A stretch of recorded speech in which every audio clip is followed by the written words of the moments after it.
There is something happening right now in spiritual spaces that we need to talk about. And we need to talk about it plainly. Because a lot of people can feel it. That tone has shifted. The field feels charged. The messaging feels heavier. Even voices that once felt centering and regulating are starting to sound urgent, fearful, reactive, and emotionally bloated. So today I want to talk about that. I want to talk about fear-mongering in spiritual spaces, the anger simmering just under the surface in so many people right now, and the dangerous confusion happening when anxiety gets mislabeled as intuition. Because these things are connected. And if we don't slow down and look at them clearly, we start calling dysregulation discernment, reactivity truth, and panic a message from spirit. That is not sovereignty. That is not embodiment. And that is not love. I am Sarah Sigma, and this is What the Frequency, a place where remembering is sacred, healing is rebellion, and love is the frequency that never fades. So let's get into it. A lot of people right now are not just waking up. They're overwhelmed, overstimulated, and undersupported, emotionally loaded, nervously fried, and spiritually impressionable.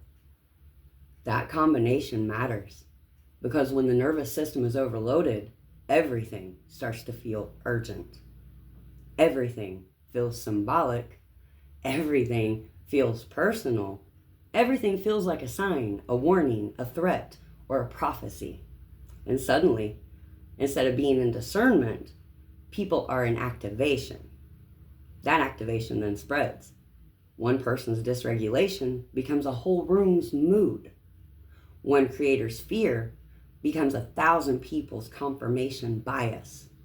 One emotionally loaded message gets called truth simply because it feels intense. But intensity does not automatically mean accuracy. Loud does not mean clear. Urgent does not mean holy. Fearful does not mean discerning. And this is where a lot of spiritual spaces are getting lost right now. Because fear can absolutely wear sacred language. It can say, I'm just warning people.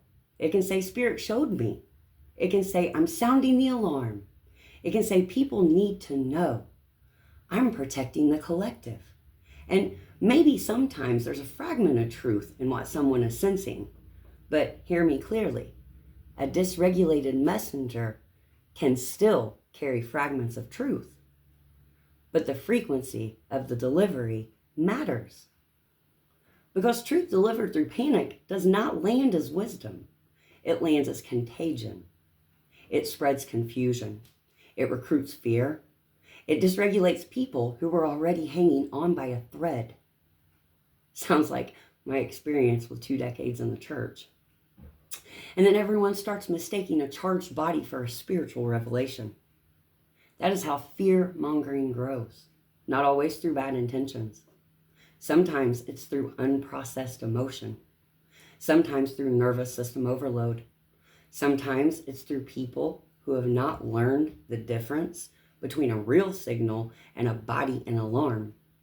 And this matters because love does not need an enemy to prove itself. Truth does not have to terrify you to be true.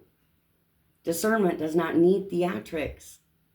Wisdom does not demand that you abandon your center to receive it. If a message leaves you consistently more panicked, more powerless, more suspicious, more reactive, and less embodied, then even if there is something useful in it, the delivery is not clean. And we need to use discernment and be mature enough to say that. Now, let's go deeper. Because under a lot of this fear is something else. Anger. And not clean anger. Not honest anger. Not expressed, witnessed, metabolized anger. Suppressed anger. Denied anger. Spiritualized anger. Buried anger. Anger that people are trying to bypass, outthink, or dress up as enlightenment. And that anger is everywhere right now. People are angry because they are tired, angry because they're disillusioned, angry because they were lied to, angry because they feel betrayed, because they feel ignored, because they're carrying too much, because they're overstimulated, angry because they feel helpless and don't know what to do with that energy. But instead of feeling it cleanly, many people are trying to become higher than it. They try to affirm over it, pray over it, perform peace over it, post love and light captions with it, talk in polished spiritual language over it. But the body knows. The jaw still tightens. The chest still hardens. The breath still gets shallow. The sarcasm still slips out. The contempt still leaks. The patience still disappears. The nervous system still loads the pew-pew. And eventually what has not been felt will be fired somewhere. That is the part people need to hear. What you refuse to feel cleanly, your shadow, aka little self, aka inner child, aka ego, will eventually express messily. Let me say that again because this is the hot point. What you refuse to feel cleanly, you will eventually express messily. If you do not let yourself feel anger honestly, safely, and consciously, it does not vanish. It waits. It lurks in your body. It waits in your posture. It waits in your tone. It waits in your comments. It waits in your relationships, in your parenting, in your leadership. It waits in your content. And then one day it comes out sideways as snapping, as passive aggression, as superiority, moral grandstanding, spiritual elitism, as doom posting, resentment, coldness, emotional flooding, as saying something you didn't mean, but actually had been carrying for weeks, months, or even years. That is what happens when anger is denied, stuffed down, or stifled instead of metabolized. And what I want to be really clear with here is anger is not the enemy. Anger is information. Anger is energy. It's a signal that something you feel, fear, crossed, hurt, threatened, dishonored, overrun, or unseen. But anger is not meant to become your identity. It's not meant to become your leadership style. And it's not meant to be stored in the body until it becomes poison for you or for your loved ones. A lot of people are not actually dealing with anger. They're containing explosions. That is not the same thing as regulation. Pushing anger away is not peace. Silencing it is not mastery. Pretending it isn't there is not transcendence. It is storage. And stored anger always looks for an exit. Personal story, the argument that never happened. Let me make this human and bring it into your experienced awareness for a quick sec. Because this does not only happen online. It happens in relationships. It happens at home. It happens in the body before it ever happens in words. There have been moments with Justin where I could feel irritation building before anything had even technically gone wrong. And I know some of you know exactly what I mean. You feel the friction energy, see the restlessness, notice the forgetfulness that occurs when a nervous system is under siege. Nothing explosive had happened. He hadn't attacked my sovereignty. There wasn't some dramatic event, but I could feel the internal weather shifting. The body was already tightening. The mind was already preparing. The nervous system was already filling in the blanks. And if I'm not grounded, if I'm not honest, if I'm not embodied, I can start reacting to a conflict that hasn't even happened yet. This is what I mean by the argument that never happened. Sometimes we're not reacting to the present moment. We're reacting to accumulated pressure, to old fear, to exhaustion, resentment we haven't made language for, to needs we haven't voiced, to grief we haven't admitted, to anger we've been trying to be too evolved to feel. Oftentimes, stuck in justification or defense mode from the denseness of 3D lower vibes. So now the body is bracing for impact. The mind is narrating versions of dialogue, either made up or relived. The heart is guarding any love or peace from landing.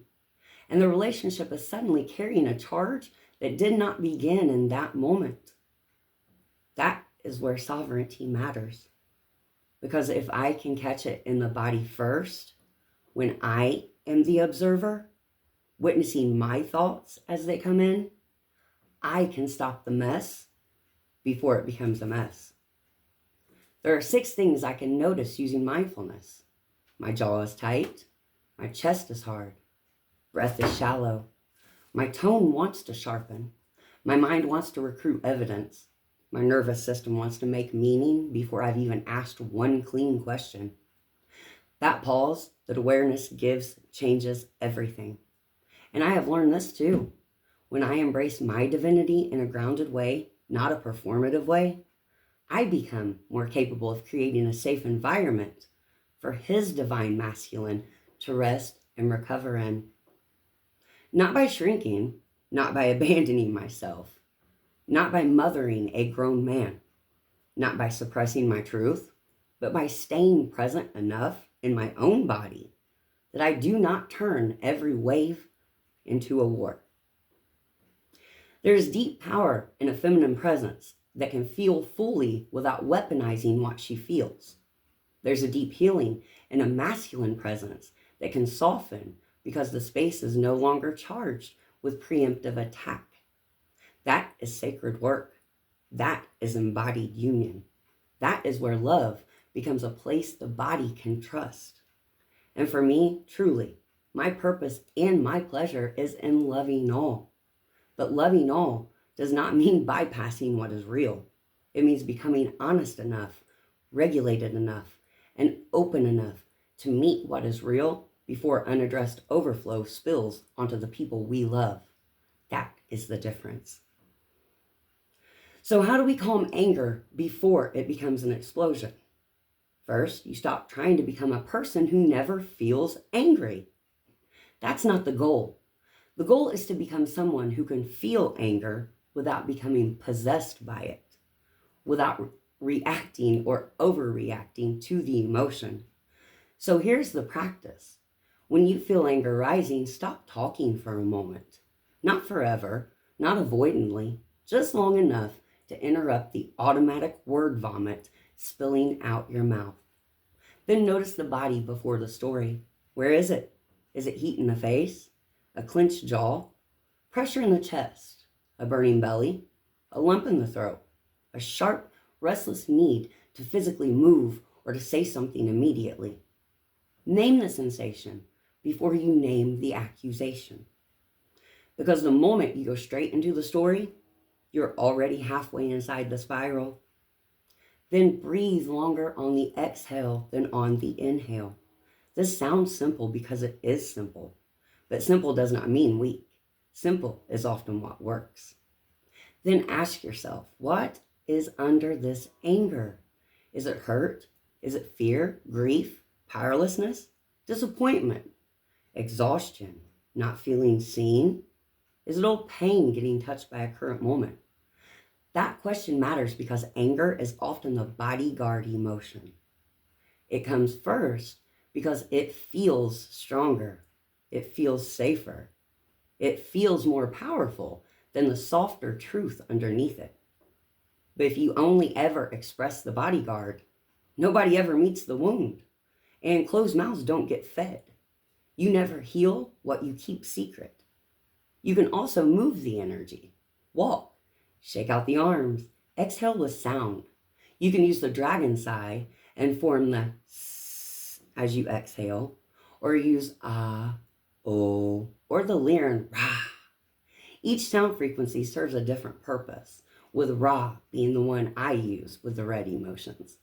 You can cry if the tears are there. Use alchemy to transmute the feeling by allowing tears to stream down your cheeks into your mouth, setting the intention for the water to carry love to every cell in your system. Right before you speak, delay the conversation until your body is no longer looking or bracing for impact. Because the goal is not to suppress the truth. The goal is to stop delivering truth through a weaponized nervous system. That is maturity. That is embodiment. That is power. Anxiety and intuition are not the same thing. Let's move into the next distortion. False intuition. This one is big. Because a lot of people right now are calling something intuition when it is actually anxiety. And I get why.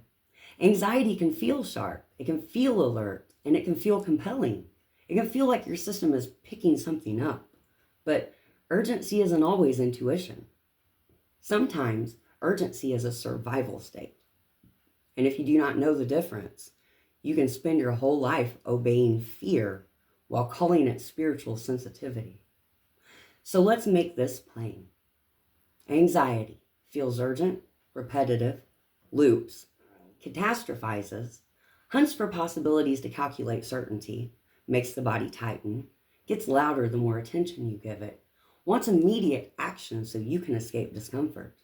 And intuition is usually quieter, is cleaner, lands simply, does not need 10 paragraphs, does not beg or spiral. It tends to come with a sense of clarity. Even if the message is uncomfortable, it often feels steady in the body, not frantic, not usually urgent. Let me give you the line. Anxiety screams. Intuition knows. Anxiety says, what if, what if, what if, what if? Something's wrong. You need to act now. Fix it now. Brace now. Prepare for the worst. Go back. Check again. Scan again. Look again. Ask again. It's exhausting. Intuition says, no, not this. Slow down. Pay attention. Something's off. Wait. Go. Call them. Leave. Stay. Rest. It is usually much cleaner than people think. Now, can intuition come with strong sensation? Yes. Can a genuine intuitive hit arrive fast? Yes. But even then, there's a kind of stillness inside it. It feels precise, not panicked. Clear, not compulsive. Anxiety is trying to get rid of uncertainty. Intuition is giving you information. Those are not the same thing. And here's another truth that people need to hear. If your body is heavily activated with intense felt or suppressed emotions, your discernment is likely distorted. That does not mean you are broken. It means you need regulation before interpretation. Because if you're in fear, everything can feel like a warning. And if you're in trauma, everything can feel loaded. If you're in hypervigilance, every sensation can feel psychic. Not because you're fake, but because the system is overreading in order to stay safe. Your RAS is primed to notice the discrepancies and irregularities, and tuning into this microfield of information can give one a disillusionment of clairvoyance. So before you label something as intuition, ask, does this feel urgent or steady? Is this repeating in a loop or arriving as a clean knowing? Does my body contract or clarify? Am I receiving insight or am I trying to escape uncertainty? Is this message making me more present or more panicked? Those questions will save you. The collective does not need more panic dressed up as prophecy. The collective does not need more emotionally flooded leadership. The collective doesn't need more spiritual superiority. The collective does not need more fear recruitment. The collective does not need people performing peace while leaking rage. You don't need anxiety being sold as discernment. What you need is steadiness. People who can witness without absorbing. People who can feel anger without weaponizing it. People who can tell the difference between a body in alarm and a soul in knowing. People who can say, yes, something is happening, without dragging everyone into theatrical dread. People who remember that being awake is not the same thing as being agitated. This is where sovereignty comes in. Sovereignty is not numbness. It is not detachment. It is not apathy. It's not pretending nothing affects you. Sovereignty is witnessing reality without surrendering your center. That is a very different thing. You don't have to become cold to become clear. You don't have to become hard to become discerning. You don't have to become louder to be powerful. You need a body that can hold truth without fragmenting under it. That is the work. So let's bring this all the way home. If fear is spreading, ask what other emotion is causing it. If anger is rising, ask what has not been honestly felt or expressed. If intuition feels frantic, ask whether anxiety has taken the microphone. And above all, remember this: what you refuse to feel cleanly, you will eventually express messily. If you refuse to feel your fear, you will spread it. If you refuse to feel your anger, you will leak it. And if you refuse to feel your grief, you will harden. If you refuse to feel your exhaustion, you will resent. If you refuse to feel your uncertainty, you will call panic intuition and make everyone around you pay for it. This is why embodiment matters. Not as an aesthetic, not as a buzzword, not as a performance. Embodiment matters because it keeps your pain from becoming somebody else's scar. That is leadership. That is integrity, and that is love. So no, I'm not asking you to become less feeling, less emotional, but I am asking you to become steady enough to feel clearly. Feel your anger cleanly. Question fear that arrives dressed as wisdom. Regulate before you interpret. And do not confuse a loud field with a true message. The answer is not numbness. The answer is embodiment. That answer is sovereignty. The answer is love that can stay present without lying to itself. If this has spoke something in you, if you've been feeling how charged everything is lately, I'd love to hear from you in the comments. Have you ever mistaken anxiety for intuition? Or had to deal with anger that was sitting under the surface longer than you realized?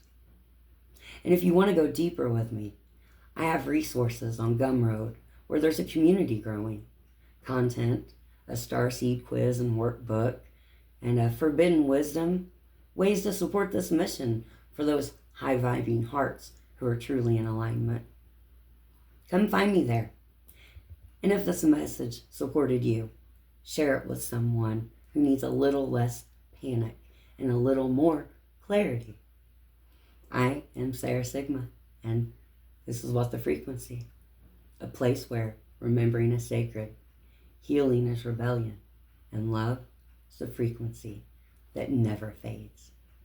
Until next time, stay awake, stay humble, stay harmonic.